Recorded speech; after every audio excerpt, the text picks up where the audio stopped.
ನಿನ್ನೆ ಗಣೇಶ ವಿಸರ್ಜನೆ ವೇಳೆ ಮದ್ದೂರಿನಲ್ಲಿ ಕಲ್ಲು ತೂರಾಟ ನಡೆಯಿತು. ಈ ಕಲ್ಲು ತೂರಾಟದ ವಿರುದ್ಧ ಯಾರು ಕಲ್ಲು ತೂರಾಟವನ್ನು ಮಾಡಿದ್ರು ಅಂಥವರನ್ನು ಬಂಧಿಸಬೇಕು ಅನ್ನುವಂಥ ನಿಟ್ಟಿನಲ್ಲಿ ಇವತ್ತು ಹಿಂದೂಪರ ಸಂಘಟನೆಗಳು ರಸ್ತೆಗೆ ಇಳಿದು ಹೋರಾಟವನ್ನು ಮಾಡ್ತಾ ಇರುವಂಥದ್ದು. ನೀವೀಗ ದೃಶ್ಯದಲ್ಲಿ ನೋಡ್ಬೋದು, ಸಾವಿರಾರು ಸಂಖ್ಯೆಯಲ್ಲಿ ಹಿಂದೂಪರ ಸಂಘಟನೆ ಕಾರ್ಯಕರ್ತರು ಹಾಗೆ ಬಿಜೆಪಿ ಮುಖಂಡರುಗಳು ಕೂಡ ರಸ್ತೆಗೆ ಇಳಿದು ಹೋರಾಟವನ್ನು ಮಾಡ್ತಾ ಇದ್ದಾರೆ. ನಿರ್ಭೀತ, ನಿಷ್ಪಕ್ಷಪಾತ, ವಿಶ್ವಾಸಾರ್ಹ ಸುದ್ದಿಗಳಿಗೆ ಮತ್ತೊಂದು ಹೆಸರಾಗಿರುವ ನ್ಯೂಸ್ 18 ಕನ್ನಡ ಈಗ ಆಪ್ನಲ್ಲೂ ಲಭ್ಯವಿದೆ. ದಯವಿಟ್ಟು ಇಲ್ಲಿರುವ QR ಕೋಡ್ ಸ್ಕ್ಯಾನ್ ಮಾಡಿಕೊಂಡು ಆಪ್ ಡೌನ್ಲೋಡ್ ಮಾಡೋದಕ್ಕೆ ಮರಿಬೇಡಿ. ನಿಮ್ಮ ಬೆಂಬಲ ಹೀಗೆ ಸದಾ ನಮ್ಮೊಂದಿಗಿರಲಿ. ಧನ್ಯವಾದ. ಯಾರೆಲ್ಲ ಆರೋಪಿಗಳಿದ್ದಾರೆ ಅವರ ವಿರುದ್ಧ ನಿರ್ದಾಕ್ಷಿಣ್ಯವಾಗಿ ಕ್ರಮವನ್ನು ತೆಗೆದುಕೊಳ್ಬೇಕು ಅನ್ನುವಂಥ ನಿಟ್ಟಿನಲ್ಲಿ ಪಟ್ಟನ್ನು ಹಿಡಿದಿರುವಂಥದ್ದು. ಹಾಗೆ ಉಗ್ರ ನರಸಿಂಹ ದೇವಸ್ಥಾನದಿಂದ ಹೋರಾಟ ಆರಂಭ ಆಗಿದ್ದು ಪ್ರಮುಖ ಬೀದಿಗಳಲ್ಲಿ ಅಂದರೆ ಮದ್ದೂರಿನ ಪ್ರಮುಖ ಬೀದಿಗಳಲ್ಲಿ ಈ ಒಂದು ಮೆರವಣಿಗೆ, ಪ್ರತಿಭಟನಾ ಮೆರವಣಿಗೆ ಹೋಗ್ತಾ ಇದೆ. ಇವರ ಪಟ್ಟೇನಾಗಿರುವಂಥದ್ದು ಅಂದರೆ ಏನು ಘಟನೆ ನಡೀತು ಆ ಒಂದು ಮಸೀದಿಯ ಬಳಿಯೇ ನಾವು ಹೋಗಿ ಆಕ್ರೋಶವನ್ನು ವ್ಯಕ್ತಪಡಿಸ್ತೀನಿ ಅನ್ನುವಂಥ ಮಾತನ್ನು ಹಿಂದೂಪರ ಸಂಘಟನೆ ಕಾರ್ಯಕರ್ತರು ಹೇಳ್ತಾ ಇರುವಂಥದ್ದು. ಹಾಗೆ ಇಲ್ಲಿ ಬಿಜೆಪಿ ಮುಖಂಡರು ಕೂಡ ಇದ್ದಾರೆ, ಅವ್ರನ್ನ ಮಾತನಾಡಿಸುವಂಥ ಕೆಲಸವನ್ನು ಮಾಡ್ತೀನಿ. ಸರ್, ಪ್ರತಿಭಟನೆ ಮಾಡ್ತಾ ಇದ್ದೀರಿ, ಯಾವ ಉದ್ದೇಶಕ್ಕೆ ಈ ಒಂದು ಆಕ್ರೋಶ ಅಂತ? ನಿನ್ನೆ ಏನು ನಮ್ಮ ಮದ್ದೂರಿನ ಪಟ್ಟಣದಲ್ಲಿ ಗಣಪತಿ ವಿಸರ್ಜನೆ ಮಾಡುವಂಥ ಸಮಯದಲ್ಲಿ ಮಸೀದಿ ಮೇಲಿಂದ ನಮ್ಮ ಹಿಂದೂ ಕಾರ್ಯಕರ್ತರುಗಳ ಮೇಲೆ ಕಲ್ಲು ತೂರಿರೋದು, ಚಪ್ಪಲಿ ತೂರಿರೋಂಥ ವಿಷಯದ ಮೇಲೆ ನಮ್ಮ ಪ್ರತಿಭಟನೆ ನಡೀತಾ ಇದೆ. ನಮಗೂ ಗೊತ್ತಿರಲಿಲ್ಲ, ಇವತ್ತು ಗೊತ್ತಾಯಿತು. ಇಲ್ಲಿ ನಡೆಯುವಂಥ ಮದ್ದೂರಮ್ಮನ ಉತ್ಸವದಲ್ಲಿ ಅಥವಾ ಯಾರು ನಮ್ಮ ಹಿಂದೂ ಕಾರ್ಯಕರ್ತರುಗಳು ಅಥವಾ ನಮ್ಮ ಹಿಂದೂ ಸಮಾಜದಲ್ಲಿ ಯಾರು ಸತ್ತರೆ ತಮಟೆ ಹೊಡೆಯೋಕ್ಕೂ ಕೂಡ ಅವ್ರು ಪರ್ಮಿಷನ್ ತಗೋಬೇಕಂತೆ. ಅಲ್ಲಿ ನಮ್ಮ ಹಿಂದೂ ಬಾವುಟಗಳು ಆರಿಸ್ಬಾರ್ದಂತೆ. ಏನು ನಾವು ಎಲ್ಲಿದ್ದೀವಿ, ಯಾವ ಸಮಾಜದಲ್ಲಿದ್ದೀವಿ, ಏನು ಪಾಕಿಸ್ತಾನನ ಇದು?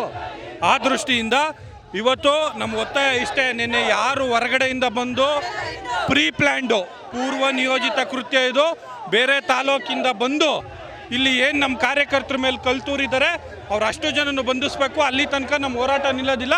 ಇವತ್ತು ನಾವು ನೇರವಾಗಿ ಅದೇ ಮಸೀದಿ ಮುಂದೆ ಹೋಗ್ತೀವಿ.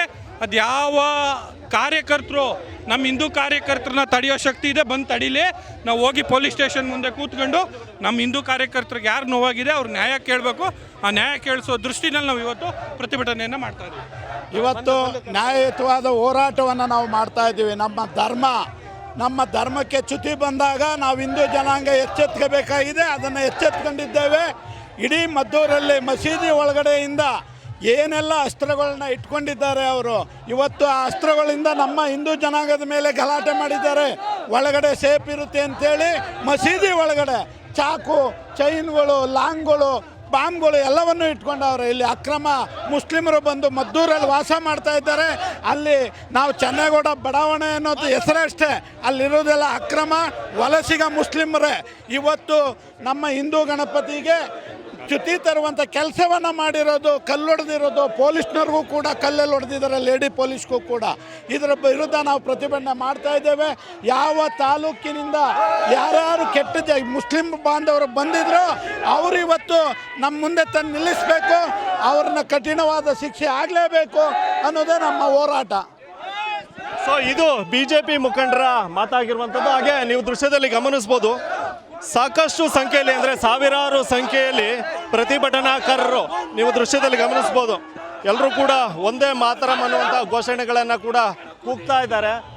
ಆರೋಪಿಗಳು ಯಾರ್ಯಾರಿದ್ದಾರೆ ಅವರನ್ನು ಆದಷ್ಟು ಬೇಗ ಬಂಧಿಸಬೇಕು ಅನ್ನುವಂಥ ಆಕ್ರೋಶವನ್ನು ಕೂಡ ವ್ಯಕ್ತಪಡಿಸ್ತಾ ಇರುವಂಥದ್ದು.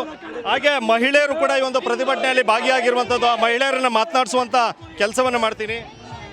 ಪ್ರತಿಭಟನೆ ಮಾಡ್ತಾ ಇದ್ದೀರಾ? ಹೌದು ಸರ್.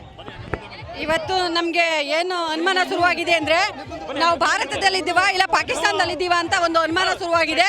ಇವತ್ತು ನಮ್ಮ ಗಣೇಶ ವಿಸರ್ಜನೆ ಮಾಡುವಂಥ ಸಂದರ್ಭದಲ್ಲಿ ಮುಸಲ್ಮಾನರು ಕಲ್ಲನ್ನು ತೂರಿರುತ್ತಾರೆ.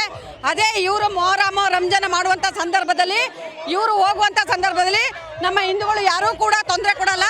ಅದೇ ನಮ್ಮ ಗಣೇಶ ಉತ್ಸವದಲ್ಲಿ ಇವರು ಈ ಥರ ಮಾಡ್ತಿದ್ರೆ ಇದಕ್ಕೆ ಕಾರಣ ಸರ್ಕಾರನೇ ಅಂತ ಹೇಳಕ್ಕೆ ಇಷ್ಟಪಡ್ತೀನಿ. ಸರ್ಕಾರದ ವೈಫಲ್ಯತೆ. ನಮ್ಮ ಹಿಂದೂಗಳಿಗೆ ಎಲ್ಲೂ ರಕ್ಷಣೆ ಇಲ್ಲ. ನಮ್ಮ ಹಿಂದೂಗಳಿಗೆ ಯಾವುದೇ ರೀತಿ ರಕ್ಷಣೆ ಕೊಡದೇ ಇವರು ಈ ರೀತಿ ಮಾಡ್ತಿದ್ದಾರೆ ಅಂತ ಹೇಳಕ್ಕೆ ಇಷ್ಟಪಡ್ತೀನಿ. ನಮಗೆ ಇವತ್ತು ಗಣೇಶನ ಮೇಲೆ ಕಲ್ಲು ತೂರಿದಾರಲ್ಲ, ನೆಕ್ಸ್ಟ್ ಮುಂದಿನ ದಿನಗಳಲ್ಲಿ ಅವರು ಮಸೀದಿಯಲ್ಲಿ ಯಾವುದೇ ರೀತಿ ಧ್ವನಿವರ್ಧಕಗಳನ್ನು ಹಾಕಬಾರ್ದು ಅಂತ ನಾವು ಇದು ಮಾಡ್ತಾ ಇದ್ದೇವೆ. ಸರ್, ನೀವೇನು ಹೇಳ್ತೀವಿ? ಸರ್, ಏನೂ ಇಲ್ಲ, ನಮಗೆ ನ್ಯಾಯ ಸಿಗ್ಬೇಕಷ್ಟೇ. ಹಿಂದೂ ಧರ್ಮ ಉಳಿಬೇಕು. ಜೈ ಶ್ರೀರಾಮ್ ಅನ್ನೋದು ಬರೀ ಬಾಯಲ್ಲಿ ಮಾತ್ರ ಅಲ್ಲ, ನಮ್ಮ ಕಣ ರಕ್ತದಲ್ಲೂ ಇದೆ. ಜೈ ಶ್ರೀರಾಮ್ ಉಳಿಬೇಕು, ಹಿಂದೂ ಧರ್ಮ ಉಳಿಬೇಕು ಸರ್. ನ್ಯಾಯಕ್ಕಾಗಿ ಸೊ ಇದು ಹೋರಾಟಗಾರರ ಮಾತಾಗಿರುವಂಥದ್ದು. ಸಾಕಷ್ಟು ಆಕ್ರೋಶವನ್ನು ವ್ಯಕ್ತಪಡಿಸ್ತಾ ಇದ್ದಾರೆ. ಮಹಿಳೆಯರು ಕೂಡ ಈ ಒಂದು ಪ್ರತಿಭಟನೆಯಲ್ಲಿ ಭಾಗಿಯಾಗಿರುವಂಥದ್ದು. ಯಾರೆಲ್ಲ ಆರೋಪಿಗಳಿದ್ದಾರೆ ಅವರನ್ನು ಬಂಧಿಸಬೇಕು. ಈ ರೀತಿ ಮೇಲಿಂದ ಮೇಲೆ ಮಂಡ್ಯದಲ್ಲಿ ನಡೆಯುವಂಥ ಕಲ್ಲು ತೂರಾಟಗಳೇನಿದೆ ಇದರ ವಿರುದ್ಧ ನಿರ್ದಾಕ್ಷಿಣ್ಯವಾಗಿ ಕ್ರಮವನ್ನು ತೆಗೆದುಕೊಳ್ಬೇಕು ಅನ್ನುವಂಥ ಆಗ್ರಹವನ್ನು ಮಾಡ್ತಾ ಇರುವಂಥದ್ದು. ಮದ್ದೂರಿನಿಂದ ಸುನಿಲ್ ಗೌಡ, ನ್ಯೂಸ್ 18. ನಿರ್ಭೀತ, ನಿಷ್ಪಕ್ಷಪಾತ, ವಿಶ್ವಾಸಾರ್ಹ ಸುದ್ದಿಗಳಿಗೆ ಮತ್ತೊಂದು ಹೆಸರಾಗಿರುವ ನ್ಯೂಸ್ 18 ಕನ್ನಡ ಈಗ ಆಪ್ನಲ್ಲೂ ಲಭ್ಯವಿದೆ. ದಯವಿಟ್ಟು ಇಲ್ಲಿರುವ QR ಕೋಡ್ ಅನ್ನು ಸ್ಕ್ಯಾನ್ ಮಾಡಿಕೊಂಡು ಆಪ್ ಡೌನ್ಲೋಡ್ ಮಾಡೋದಕ್ಕೆ ಮರಿಬೇಡಿ. ನಿಮ್ಮ ಬೆಂಬಲ ಹೀಗೆ ಸದಾ ನಮ್ಮೊಂದಿಗಿರಲಿ. ಧನ್ಯವಾದ.